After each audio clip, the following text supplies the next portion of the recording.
Good afternoon, everyone. My name is DJ. I'm from Poa Internet. Poa Internet was founded in 2014 and has as a mission to provide affordable internet access to marginalized communities such as urban slums as well as rural areas. The leadership team, so my three co-founders and myself, combined have over 80 years of experience in the telco space and decided to do things a little bit differently. What is the opportunity that is presenting itself? A vast majority of Africans still do not have access to affordable internet. That in itself creates a huge social and digital divide, but it also presents a tremendous commercial opportunity.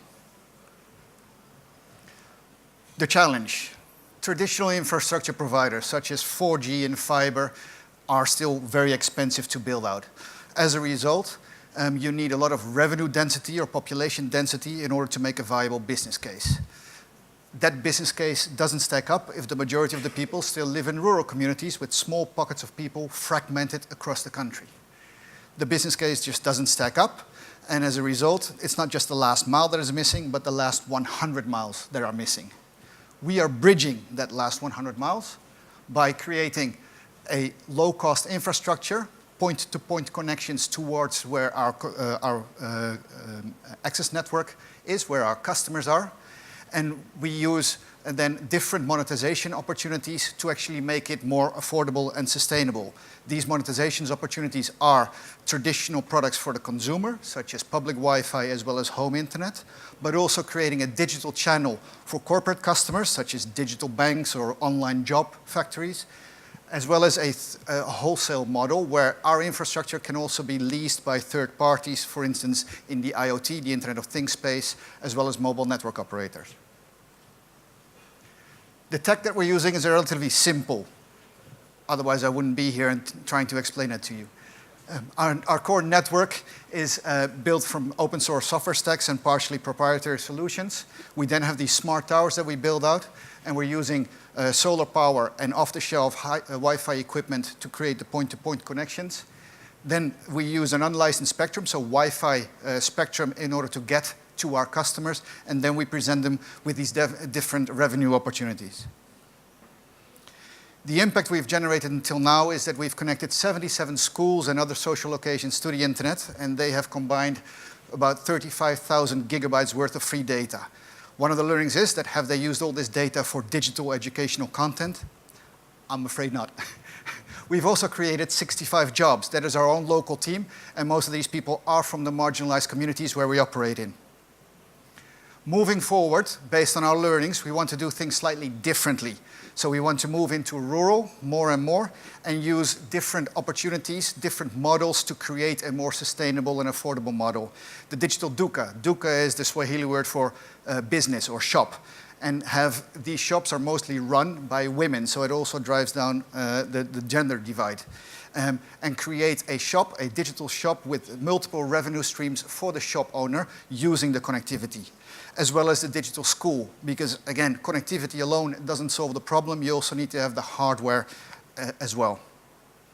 So with the money, with the grant, we can build 2 of these rural networks, touching upon 16 of these communities, enabling 32 of these digital entrepreneurs, building out 4 schools, and touching in total 34,000 people.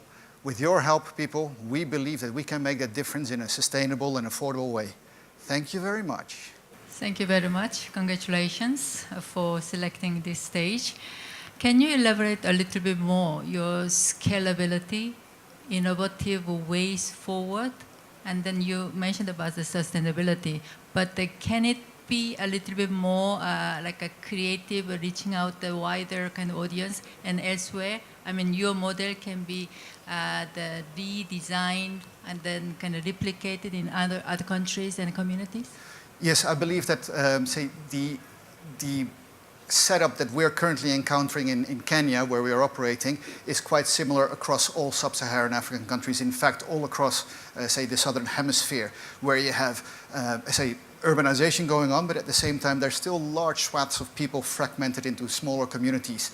And indeed, as I mentioned, it's not just the last 1 mile that is missing, but it's the last 100 miles. And the traditional ISPs and mobile network operators will never bridge that last 100 miles. So this is a perfectly complementary solution to what is already out there. So we become the community internet service provider, enabling the local communities by bridging the gap between where you have the current urban and fiber connectivity and where the rest of the people are.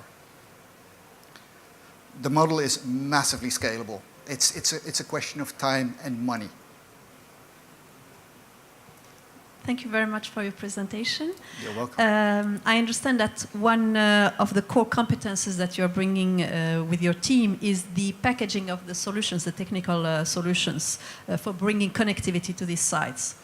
How do you manage the high capital requirements for this kind of initiative? So we are looking at different ways of doing off-balance sheet financing. So striking deals with, for instance, local banks, microfinance institutions. But we're also at the same time, we're commercially backed by a venture capital firm that in turn has as its limited partners the traditional DFIs, so the financial institutions. So it's a trade-off between trying to scale for growth, but doing it in a sustainable way. I don't think that the traditional Silicon Valley model works over here, where you go for the hockey stick model with exponential growth. I believe Africa is more slated for a sustainable growth, linear growth, rather than the hockey stick, and that's what we're trying to achieve here. Congratulations once again. And I have a quick question on how do you make your products and solutions commercially viable while also trying to get the market share? And would you, do you have competition in the region that you keep under your radar? And what are the key challenges that you want to address in the next 2 years?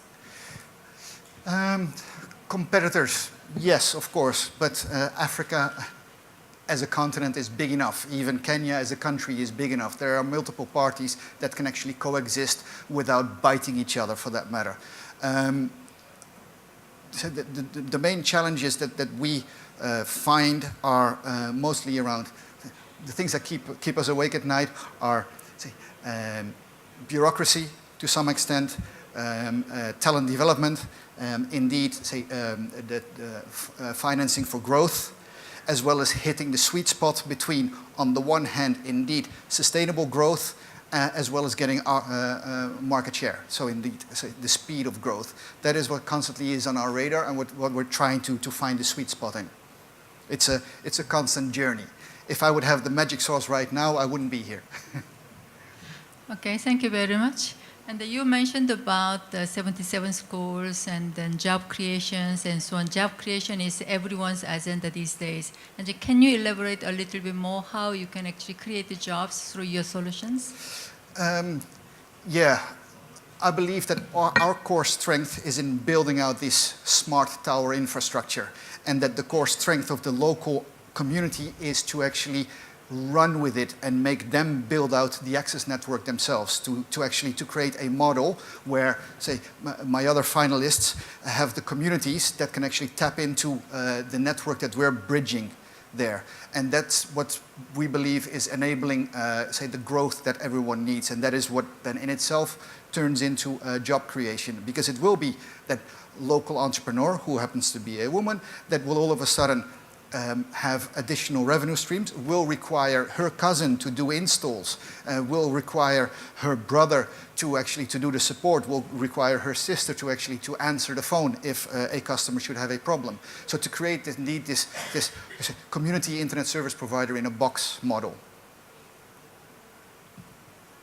It was nice to hear about what the initiative brings into the local resellers. Mm-hmm. It would be good to understand a little more also the business model when it comes to how you work with the internet service providers, mobile network operators, so the other side, I would say. Okay, so internet service providers, so wholesale internet service providers, people that provide say, wholesale bandwidth, they are our partners, so they are our suppliers.